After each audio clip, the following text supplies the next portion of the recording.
ಎಲ್ರಿಗೂ ನಮಸ್ಕಾರ. Welcome to all. ಇನ್ನೇನು ಸಂಕ್ರಾಂತಿ ಹಬ್ಬ ಹತ್ರ ಬರ್ತಿರೋದ್ರಿಂದ ನೀವೇನಾದ್ರೂ ಎಳ್ಳು ಬೆಲ್ಲ ಮಾಡೋದಕ್ಕೆ ಪ್ಲಾನ್ ಮಾಡ್ತಿದ್ರೆ ಈ ವಿಡಿಯೋನ ಪೂರ್ತಿಯಾಗಿ ನೋಡಿ, ನಿಮ್ಗೆ ಹೆಲ್ಪ್ ಆಗ್ಬೋದು. ಬನ್ನಿ ಸ್ಟಾರ್ಟ್ ಮಾಡೋಣ. ಫಸ್ಟ್ ನಾವಿಲ್ಲಿ ಕೊಬ್ಬರಿನ ಕಟ್ ಮಾಡ್ಕೋಬೇಕು. ಅದು ಕಟ್ ಮಾಡೋಕ್ಕೂ ಮುಂಚೆ ನಾವು ಅದ್ರ ಮೇಲ್ಗಡೆ ಇರುತ್ತಲ್ವಾ ಕಪ್ಪದ ಲೇಯರು, ಅದನ್ನ ರಿಮೂವ್ ಮಾಡಬೇಕಾಗುತ್ತೆ. ನಾನಿಲ್ಲಿ ಪೀಲರ್ ಸಹಾಯದಿಂದ ರಿಮೂವ್ ಮಾಡ್ತಿದ್ದೀನಿ. ನೀವು ಬೇಕಿದ್ರೆ ಚಾಕುಯಿಂದನೂ ರಿಮೂವ್ ಮಾಡ್ಬೋದು. ಬೆಟರ್ ಪೀಲರ್, ಒಂದು ಶಾರ್ಪ್ ಆಗಿರೋ ಪೀಲರ್ ತಗೊಂಡು ರಿಮೂವ್ ಮಾಡಿದ್ರೆ ಒಳ್ಳೇದು. ಯಾಕಂದ್ರೆ ಚಾಕುಲಿ ನಮಗೆ ಈವನ್ ಆಗಿ ಪೀಲ್ ಮಾಡೋಕ್ಕಾಗಲ್ಲ, ವೇಸ್ಟ್ ಜಾಸ್ತಿ ಆಗುತ್ತೆ. ನೋಡಿ ನಿಮ್ಗೆ ಹೇಗೆ ಅನುಕೂಲ ಆಗುತ್ತೆ ಆ ಥರ ರಿಮೂವ್ ಮಾಡ್ಕೋಬಹುದು. ಒಂದು ಚೆನ್ನಾಗಿರೋ ಪೀಲರ್ ಇದ್ರೆ ನೀವು ಅದ್ರಲ್ಲಿ ಈಸಿಯಾಗಿ ರಿಮೂವ್ ಮಾಡ್ಕೋಬಹುದು, ಇಲ್ಲಿ ತೋರಿಸ್ತಿರೋ ಥರ. ಅದಾದ್ಮೇಲೆ ನಾವು ಇದನ್ನ ಸಣ್ಣದಾಗಿ ಕಟ್ ಮಾಡ್ಕೋಬೇಕಾಗುತ್ತೆ. ಸಣ್ಣದಾಗಿ ಕಟ್ ಮಾಡ್ಕೋದಕ್ಕೆ ಫಸ್ಟ್ ನಾವು ಉದ್ದುದ್ದಾಗಿ ಈವನ್ ಸೈಜಲ್ಲಿ ಈಕ್ವಲ್ ಆಗಿರೋ ತರ ಫಸ್ಟ್ ಕಟ್ ಮಾಡಿ ಇಟ್ಕೋಬೇಕು. ಅದಾದ್ಮೇಲೆ ನಾವು ಈಸಿಯಾಗಿ ಕಟ್ ಮಾಡ್ಕೋಬಹುದು.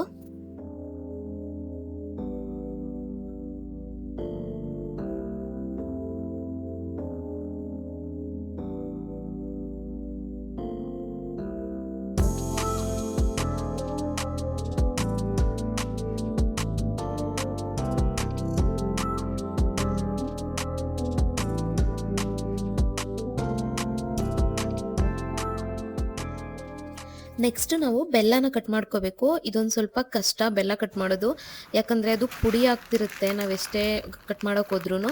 ಫಸ್ಟ್ ಅದಕ್ಕೆ ನಾವು ಸಣ್ಣದಾಗಿ ಕಟ್ ಮಾಡಿಬಿಟ್ಟು ಒಣಗಿಸ್ಕೋಬೇಕು ಸ್ವಲ್ಪ ದಿನ. ಒಂದು ದಿನ ಬಿಸಿಲಲ್ಲಿಟ್ಟರು ಸಾಕು. ಈ ಥರ ಚಿಕ್ಕದಾಗಿ ಕಟ್ ಮಾಡಿ ಇಟ್ಕೊಂಡ್ರೆ ನೀವು ಚಾಕುಲಿ, ನೀವು ಕೈಯಲ್ಲೇ ಈ ಥರ ಕಟ್ ಮಾಡ್ಬೋದು. ಹಿಂಗೆ ಮುರಿದ್ರೆ ನಿಧಾನವಾಗಿ ಪುಡಿ ಆಗಲ್ಲ. ನಾವು ಚಾಕುಲಿ ಕಟ್ ಮಾಡೋಕೆ ಹೋದ್ರೆ ಪುಡಿ ಆಗುತ್ತೆ. ನೋಡ್ತಿದ್ದೀರಲ್ವ, ಇಲ್ಲಿ ನಿಧಾನವಾಗಿ ನಾವು 1-2 ದಿನ ಒಣಗಿಸಿದ್ರೆ ಸಾಕು. ಈ ಥರ ಕೈಗೆ ಮುರಿಯೋದಕ್ಕೆ ಈಸಿ ಆಗುತ್ತೆ. ಬೆಲ್ಲನ ಆದಷ್ಟು ಅಚ್ಚ ಬೆಲ್ಲ ತಗೋಬೇಕು. ಉಂಡೆ ಬೆಲ್ಲದಲ್ಲೆಲ್ಲ ಆಗಲ್ಲ, ಅದು ಪುಡಿ ಆಗೋಗ್ಬಿಡುತ್ತೆ. ಆದಷ್ಟು ಹೋಲಿರುತ್ತಲ್ವ ಒಳಗಡೆ, ಆ ಥರ ಅಚ್ಚ ಬೆಲ್ಲ ತಗೊಂಡು ಕಟ್ ಮಾಡಿ ಅದು ಈಸಿಯಾಗಿ ಕಟ್ ಮಾಡ್ಬೋದು. ಬೆಲ್ಲ ಮತ್ತು ಕೊಬ್ಬರಿನ ನಾವು 1-2-3 ದಿನ ಬಿಸಿಲಲ್ಲಿ ನೀಟಾಗಿ ಒಣಗಿಸ್ಬೇಕಾಗುತ್ತೆ. ಯಾಕಂದರೆ ನಾವು ತುಂಬ ದಿನ ಸ್ಟೋರ್ ಮಾಡ್ತೀವಿ ಅಂದರೆ ಹಸಿಯಾಗಿದ್ರೆ ಅದು ಇಡೋಕ್ಕಾಗಲ್ಲ, ಸ್ಮೆಲ್ ಬರುತ್ತೆ. ಸೊ ಬಿಸಿಲಲ್ಲಿ ಚೆನ್ನಾಗಿ 1-2-3 ದಿನ ಒಣಗಿಸ್ಬೇಕು.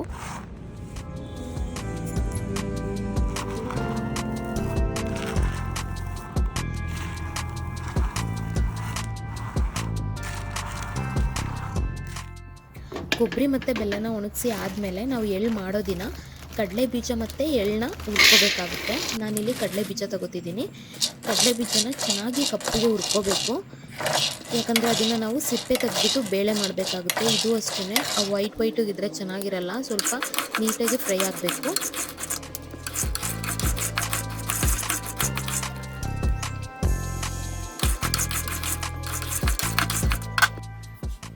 ನೆಕ್ಸ್ಟ್ ನಾನು ಹುರಿದಿರೋ ಕಡಲೆ ಬೀಜನ ಒಂದು ಅಗಲವಾಗಿರೋ ಪಾತ್ರೆಗೆ ಹಾಕ್ಕೊಂಡು ಅದ್ರ ಸಿಪ್ಪೆನ ತೆಗಿಬೇಕು. ಸಿಪ್ಪೆ ತೆಗಿಯೋದಕ್ಕೆ ನಾನು ಇಲ್ಲಿ ಒಂದು ಮರದ ತುಂಡು ಯೂಸ್ ಮಾಡ್ತಿದ್ದೀನಿ, ಫ್ಲಾಟ್ ಆಗಿರೋದು. ನೀವು ಏನಾದರೂ ಫ್ಲಾಟ್ ಆಗಿರೋ ತಳ ಇರೋದನ್ನ ತಗೊಂಡು ಈ ಥರ ಉಜ್ಜಿದ್ರೆ ಅದು ಪುಡಿ ಆಗುತ್ತೆ. ಆದಷ್ಟು ನಾವು ಬಿಸಿ ಇದ್ದಾಗಲೇ ಇದನ್ನು ಬೇಳೆ ಮಾಡ್ಕೊಳ್ಳೋದಕ್ಕೆ ಟ್ರೈ ಮಾಡಬೇಕು. ಇದು ತಣ್ಣಗಾದ್ಮೇಲೆ ಆಗಲ್ಲ. ಸೊ ಆದಷ್ಟು ಬಿಸಿ ಇದ್ದಾಗಲೇ ಈ ಥರ ಮಾಡಿ ಅದು ಈಸಿಯಾಗಿ ಸಿಪ್ಪೆ ಎಲ್ಲ ಬಿಡುತ್ತೆ. ತುಂಬ ಫೋರ್ಸ್ ಕೊಟ್ಟು ಉಜ್ಜಬಾರ್ದು, ಜಸ್ಟ್ ಅದು ಬೇಳೆ ಆಗೋ ಥರ ಮೇಲೇ ಈ ಥರ ಇದು ಮಾಡಬೇಕು. ಒಂದಷ್ಟು ಉಳಿದಿರೋದನ್ನ ನಾವು ಕೈಯಲ್ಲೇ ಬೇಳೆ ಮಾಡ್ಕೋಬೇಕಾಗುತ್ತೆ.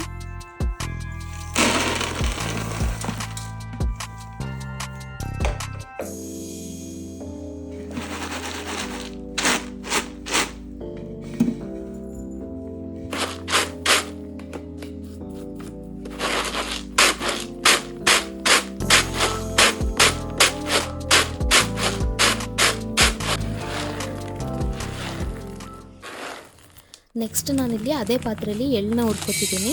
ಎಳ್ಳು ಅಷ್ಟೇ ತುಂಬ ಮೀಡಿಯಮ್ ಸೈಜ್ ಉರಿ ಇಟ್ಟು ನಿಧಾನವಾಗಿ ಉರಿಬೇಕು, ಇಲ್ಲಾಂದರೆ ಅದು ಬ್ಲ್ಯಾಕ್ ಆಗೋಗುತ್ತೆ, ಸೀಯಿಸಬಾರ್ದು ಜಾಸ್ತಿ. ಇವಾಗ ಆಲ್ಮೋಸ್ಟ್ ಎಲ್ಲನೂ ರೆಡಿ ಆಗಿದೆ, ನಾವು ಮಿಕ್ಸ್ ಮಾಡಬೇಕು ಅಷ್ಟೇ. ನಾನಿಲ್ಲಿ ಯಾವ ರೇಷಿಯೋದಲ್ಲಿ ತಗೊಂಡಿದ್ದೀನಿ ಅಂದರೆ, ಕೊಬ್ಬರಿ ಮತ್ತು ಕಡಲೆ ಬೀಜನ 1 kg ತಗೊಂಡಿದ್ರೆ ಅದಕ್ಕೆ 1/2 kg ಬೆಲ್ಲ ಹಾಕಿದ್ದೀನಿ, 1/2 kg ಹುರ್ಗಡ್ಲೆ ಹಾಕಿದ್ದೀನಿ, ಮತ್ತು 1/4 kgನ ಎಳ್ಳು ಹಾಕಿದ್ದೀನಿ. ಆ ರೇಷಿಯೋದಲ್ಲಿ ತಗೊಂಡಿದ್ದೀನಿ. ಮತ್ತೆ ಇನ್ನೊಂದು ಸ್ವೀಟ್ ಏನಿದೆ ಅದು ಜೀರಿಗೆ ಸ್ವೀಟ್ ಅಂತ ಇದೆಯಲ್ಲ ಅದು, ಮತ್ತೆ ಸುಣ್ಣದ ಕಲ್ಲು, ಅದಷ್ಟನ್ನ ನಾನು ಸುಮ್ಮನೆ ಡೆಕೋರೇಷನ್ಗೆ ಸ್ವಲ್ಪ ಯೂಸ್ ಮಾಡಿದ್ದೀನಿ. ಅದು ಜಾಸ್ತಿ ಯೂಸ್ ಮಾಡಬಾರ್ದು ಅಂತ, ನಾನು ಚೆನ್ನಾಗಿ ಕಾಣಲಿ ಅಂತ ಅದಷ್ಟನ್ನು ಹಾಕಿದ್ದೀನಿ. ಅದು ತುಂಬ ಕಡಿಮೆ ಹಾಕಿದ್ದೀನಿ, ನೀವು ಬೇಕಿದ್ರೆ ಅದನ್ನು ಸ್ಕಿಪ್ ಮಾಡ್ಬೋದು. ನಾನಿಲ್ಲಿ ಎಲ್ಲ ಐಟಮ್ಮು ಸ್ವೀಟ್ ಇರೋದ್ರಿಂದ ಬೆಲ್ಲನೂ ಕಡಿಮೆ ತೊಗೊಂಡಿದ್ದೀನಿ, ಸೇಮ್ ರೇಷಿಯೋಲ್ಲಿ ತೊಗೊಂಡಿಲ್ಲ. ನೀವು ಸ್ವೀಟ್ ಜಾಸ್ತಿ ಇಷ್ಟಪಡೋರಾಗಿದ್ದರೆ ಬೆಲ್ಲನ ನೀವು ರೇಷಿಯೋನ ಇನ್ನು ಸ್ವಲ್ಪ ಜಾಸ್ತಿ ಹಾಕ್ಕೊಂಡು ಮಾಡ್ಕೋಬೋದು. ಎಳ್ಳಲ್ಲಿ ನಾವು ಯೂಸ್ ಮಾಡ್ತಿರೋ ಆಲ್ಮೋಸ್ಟ್ ಎಲ್ಲ ಇಂಗ್ರೀಡಿಯೆಂಟ್ಸಲ್ಲೂ ಆಯಿಲ್ ಕಂಟೆಂಟ್ ಇರೋದ್ರಿಂದ ಇವಾಗ ಸಂಕ್ರಾಂತಿ ಹಬ್ಬದ ಟೈಮಲ್ಲಿ ತುಂಬ ಚಳಿಗಾಲ ಅಲ್ವಾ, ವಿಂಟರ್ ಸೀಸನ್ ಆಗಿರೋದ್ರಿಂದ ಕೈಯೆಲ್ಲ ಒಡೆಯೋದು ಆ ಥರದ್ದೆಲ್ಲ ಆಗುತ್ತಲ್ವಾ, ಅದಕ್ಕೇ ಆಯಿಲ್ ಕಂಟೆಂಟ್ ಇರೋ ಇಂಗ್ರೀಡಿಯೆಂಟ್ಸ್ನ ನಾವು ಅದು ಎಳ್ಳು ಮುಖಾಂತರ ನಾವು ಸೇವಿಸೋದ್ರಿಂದ ಆರೋಗ್ಯಕ್ಕೆ ಒಳ್ಳೆಯದು ಅಂತಲೂ ಹೇಳ್ತಾರೆ. ಮತ್ತು ಇನ್ನೊಂದು ಹೇಳ್ತಾರೆ, ಎಳ್ಳಲ್ಲಿ ಕಪ್ಪು ಇರಬಾರ್ದು ಅಂತ ನಾವು ಯೂಸ್ ಮಾಡೋದನ್ನು ಬಿಳಿ ಎಳ್ಳೆ ಯೂಸ್ ಮಾಡ್ತೀವಿ.